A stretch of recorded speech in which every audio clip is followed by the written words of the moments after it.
Jana Litvina keeps a close eye on developments in the Belarusian media. There are plenty of tabloids. But to see the opposition newspaper Narodnaya Volya, or the People's Will, back on sale was a minor sensation. It was a victory for Litvina and her Independent Journalists Association, which pressed at home and abroad to get the paper back into production. Citizens of Belarus were unable to buy this newspaper for 3 years. It's a good sign that the regime has now allowed it. But being able to buy this paper at kiosks again, that's the way it should be for every other political newspaper in Belarus. Staff at Narodnaya Volya are working on the next issue. Jana Litvina is visiting the editorial staff today to help Marina Koktish.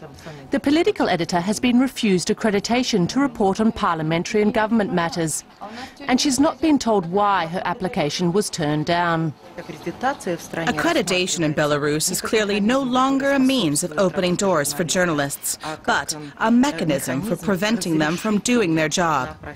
The things that are happening to Marina Koktish from the newspaper Narodnaya Volya are pretty unprecedented.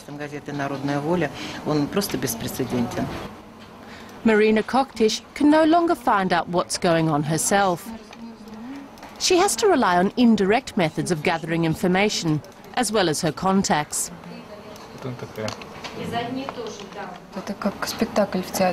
It's like the theater. The audience only sees what's happening on the stage, but hardly anyone notices what's going on behind the scenes.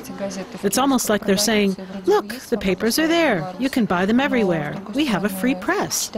But most readers don't realize the difficulties we have getting hold of information. These young people are chanting freedom.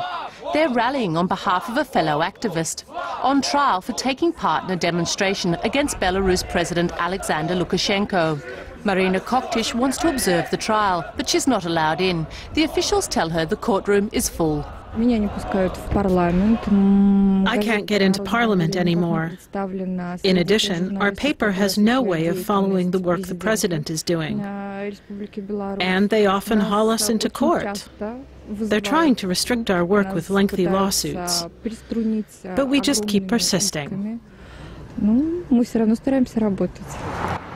In the evening, the next issue of Narodnaya Volya is printed at the state-owned printworks in downtown Minsk. It wasn't always like this. Until recently, the regime-critical paper had to be printed in neighbouring Russia. But now, twice a week, 16,000 copies of Narodnaya Volya are produced in and distributed from the Belarusian capital. Later, Jana Litvina meets a couple of colleagues at home. They want other opposition newspapers to be reinstated as well. The journalists are hoping for the support of the public. They believe that discontent with the Lukashenko regime is growing. The time will come when journalists will help society, when it'll be a case of finding answers to questions like what needs to be done or what will happen tomorrow, so that no one has to be scared of that tomorrow, but can have hope.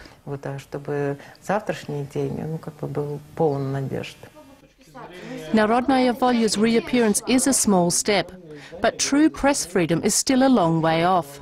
However, Jana Litvina and her colleagues say it's a freedom worth fighting for.